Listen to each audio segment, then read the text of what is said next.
नमस्ते सबैजनालाई welcome to हाम्रो फ्यामिली ब्लग। आज चाहिँ हामी तिहारको डेकोरेसन सुरु गर्दैछौँ।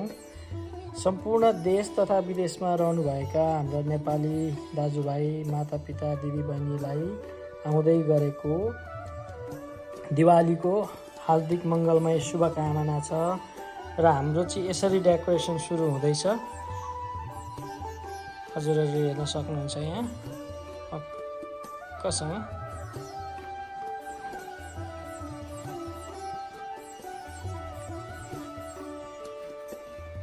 यता मेरो श्रीमती चाहिँ तल सिँढी बनाउँदैछन् डेकोरेसन। अनि कस्तो के लाग्दैछ, के हुँदैछ, कस्तो फिल हुँदैछ? कस्तो फिल हुँदैछ? रमाइलो फिल हुँदैछ, मजा फिल हुँदैछ। 2 वर्ष पछाडि तिहार मनाउन पाएको छु। अनि अब डेकोरेसन स्टार्ट गर्दैछौँ हामीले। अब के कस्तो लाग्छ हजुरहरूलाई हामीहरूको भिडियो फर्स्ट टु लास्ट हेरिदिनुहोस् भन्दै तपाईँहरूलाई अब यता माथिबाट तल सबैतिर देखाउने कोसिस गर्छु। हजुरहरूलाई के कस्तो लाग्छ तल कमेन्ट गरिदिनुहोस्।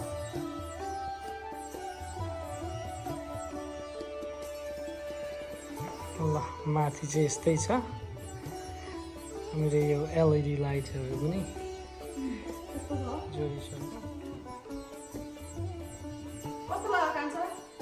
एकदम दामी हो। यो सबै बराबर छ। यो लामो हेर्नु त, यो लामो छोटोहरु नि बराबरमा छ कि छैन? एउटा चाहिँ हल्का मिलाउनु पर्ने छ, तर ठिकै छ, यतिको ठिकै देखिन्छ। अझै अँध्यारोमा यो लाइटिङहरू चाहिँ एकदम दामी देखिन्छ। कति लामो समय पछाडि हुन्छ नि, धेरै अगाडि के भन्छ एउटा ड्रिम थियो यस्तै खालको घर, यस्तै खालको बरान्डा भएको घर होस् अनि डेकोरेसन चाहिँ यसरी गर्न पाऊँ भन्ने भएको थियो मलाई।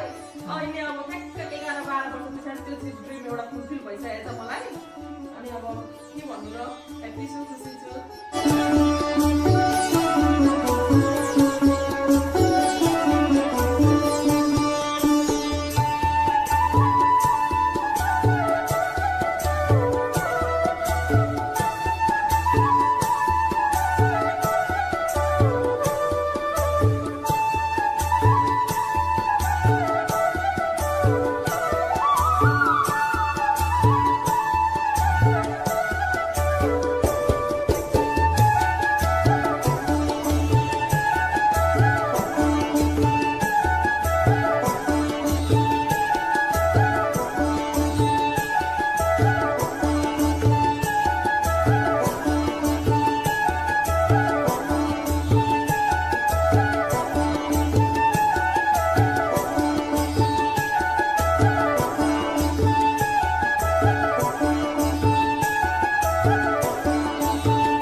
ल हाम्रो चाहिँ सेलरोटीको लागि चट्ट बुढियाले टक्कसँग सबै थोक रेडी गरेर ड्याक ड्याक ड्याक सामान मिलाएर चाहिँ के लाउनु पर्ने सबै थोक लगाइसकेर अब एकदमै मजाले उसले चाहिँ रेसिपी चाहिँ अब उसको फर्स्ट ट्राई होला सायद त्यो सेलरोटी।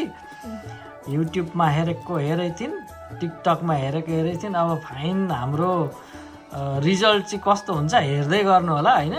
यदि तपाईँहरूलाई यो मन परेछ भने पछि रेसिपीको भिडियो पनि आउने हो होइन। अब रिजल्ट कस्तो हुन्छ त्यही अनुसारको भिडियो लिएर आउँछौँ हामी। अन्तिमसम्म हाम्रो भिडियो हेरिदिनुहोस्। तपाईँहरूको तिहार कस्तो भयो तल कमेन्टमा लेख्नु होला। कहाँबाट हेर्दै हुनुहुन्छ त्यो पनि मेन्सन गर्नु होला तल। हामी चाहिँ यस्तै छ हाम्रो।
हाम्रा केटाकेटीहरू सबैजना क्यान्डल बाल्दै त्यहाँबाट कहाँ कहाँ लगाउँदैछन्। यता आमाजी यो खासै हामीले यो मुनिबाट ओछ्याएको कारण चाहिँ यो मोमबत्तीको यसको त्यो सेतो झरेर यहाँनिर जाँदैन अनि त्यो अलिक निकै गाह्रो हुन्छ जानको लागि। अनि ट्याक ट्याक ट्याक हामीले चाहिँ ओछ्याउँदै यसरी लगाइरहेछौँ। आमाले यता बनाउँदै हुनुहुन्छ, यता मेरी छोरीले यता मिलाएर गर्दैछिन्।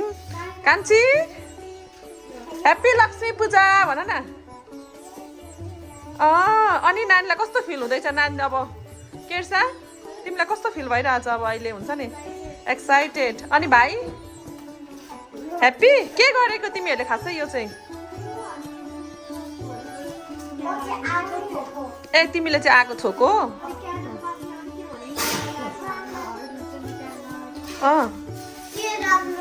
यसरी राखिसकेका छौँ यहाँनिर। अनि यता लाइट बालेको बेबी?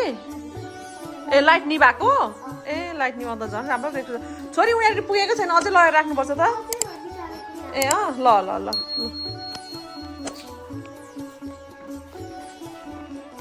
के भएको भाइलाई चाहिँ?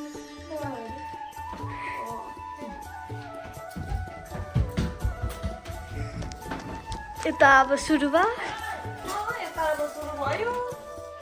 यहाँ एउटा ल्याउने बेला भयो।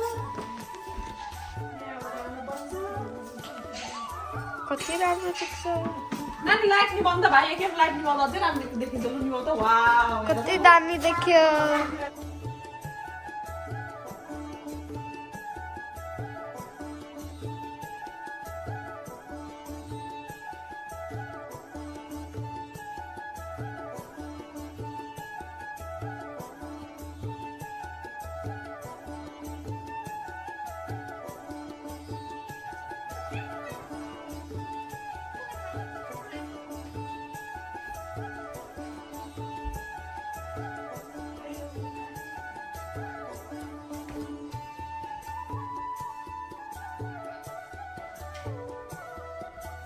अमेरिकाको मोमबत्ती यो चाहिँ होइन, क्यान्डल भनौँ न, अमेरिकाको क्यान्डल यस्तो हुन्छ।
जसरी अहिले संसार दिइरहनु भएको छ त्यसरी साथ दिइरहनु होइन। यो साथ चाहिँ कहिले नछोडोस् होइन। अब अरू के मान्नु, काम गर्न सक्यो भने सबैको हुन्छ, सकेन भने के हुँदैन, यस्तै हो।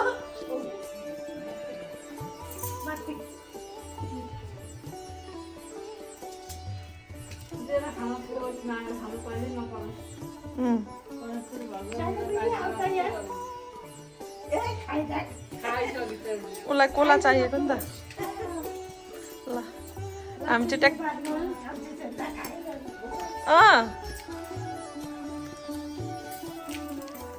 हेर आज चाहिँ लक्ष्मी पूजाको दिन हामी सपरिवार पूजा गर्दैछौँ। हामीले माग्ने भनेको लक्ष्मी मातालाई शीघ्र स्वास्थ्य लाभ, एकदम सबै आफूले सोचे जस्तो कुराहरू पुरा होस्, कहिले पनि मागेर खानु नपरोस्, दिएर खान पुगोस्। सबैलाई अब हामीलाई यति पुर्याइदिनु भएको छ। कतिकोमा अपुग छ, कतिले खान पाएको छैनन्, कतिले लाउन पाएको छैनन्, कतिलाई बस्ने ठाउँ छैन। तिनीहरू सबैका लागि पनि म प्रार्थना गर्दछु कि सबैको लागि लक्ष्मी माताले सबैको इच्छा पुरा गरिदिनुहोस्। जसरी लक्ष्मी माताले हामीलाई यत्रो वर्ष साथ दिइरहनु भएको छ, यसरी सधैँभरि साथ पाऊँ लक्ष्मी माताको भन्दै 10 हात।